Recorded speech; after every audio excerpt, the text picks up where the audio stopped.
Target చేస్తే సరి. లక్ష్యం ఎంత పెద్దదైనా, క్లిష్టకరమైనదైనా సరే, దాని అంతు చూసే వరకు వదలని తత్వం అగ్రరాజ్యం అమెరికా సొంతం. ఈ విషయం మరోసారి ప్రపంచానికి అర్థమయ్యేలా చేసింది. తన యాక్షన్‌తో ఇరాన్ సుప్రీం ఇట్టే లేపేసిన వైనం చూసినప్పుడు, తన టార్గెట్ విషయంలో అమెరికా ఎంత ఖచ్చితత్వంతో ఉంటుందన్న విషయం మరోసారి నిరూపించుకుంటుంది.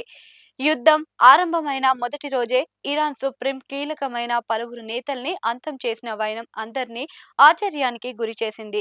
ఈ సందర్భంగా అంత పెద్ద టార్గెట్ అంత సులువుగా ఎలా సాధ్యమైంది అని సందేహాలు వ్యక్తమవుతున్నాయి. అప్పుడు తన సాంకేతికత తామేం చేశామన్న విషయాన్ని చెప్పటం ద్వారా అమెరికా తన అగ్రరాజ్య హోదాకు ఎంత అర్హురాలన్న విషయాన్ని చెప్పకనే చెప్పిందన్నట్టుగా చెప్పాలి.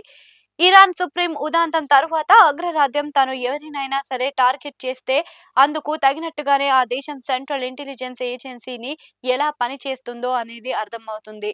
ప్రపంచ స్థాయి నేతలను నిఘా పెట్టటం, తన శత్రువుల విషయంలో మరిన్ని జాగ్రత్తలు తీసుకోవడంతో పాటు అనుక్షణం అప్డేట్ అవుతూ ఉండే తీరు మరోసారి అమెరికా అంటేనే హడలిపోయేలా చేస్తుందని చెప్పాలి.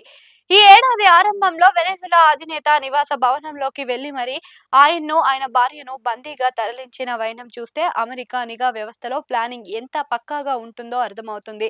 ఆయన్ను అదుపులోకి తీసుకునే క్రమంలో ముదురో తిరిగి వెళ్లే ప్రదేశాలలో స్పష్టమైన మ్యాప్ ను తయారు చేయడమే కాదు, ఆయన ఇంటి నమూనా క్రియేట్ చేసి తలుపుల్ని ఎలా బద్దలు కొట్టాలన్న దానిపైన అమెరికా దళాలు ప్రాక్టీస్ చేయడం దీనికి మంచి ఉదాహరణ.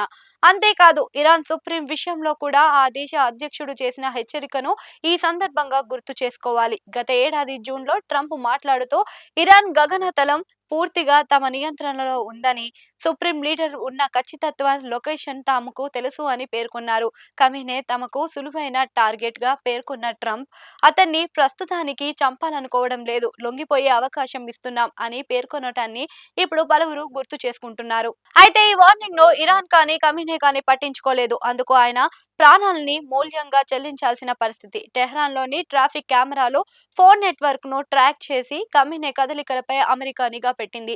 ఈ క్రమంలోనే ఫిబ్రవరి 28న కమీనే తన అధికార నివాసంలో ఏర్పాటు చేసిన సమావేశంలో ఉన్నప్పుడే అమెరికా నిఘా విభాగం వచ్చి ఇచ్చిన సమాచారంతో ఇజ్రాయెల్ వైమానిక దళం దాడులు చేసి ఆయన ప్రాణాల్ని తీసింది. దీంతో ప్రపంచంలో ఏ అధినేతను అయినా తాము టార్గెట్ చేయాలే కానీ అంతు చూసే వరకు వదలమన్న విషయాన్ని అగ్రరాజ్యం మరోసారి నిరూపించిందని చెప్పకనే చెప్పాలి.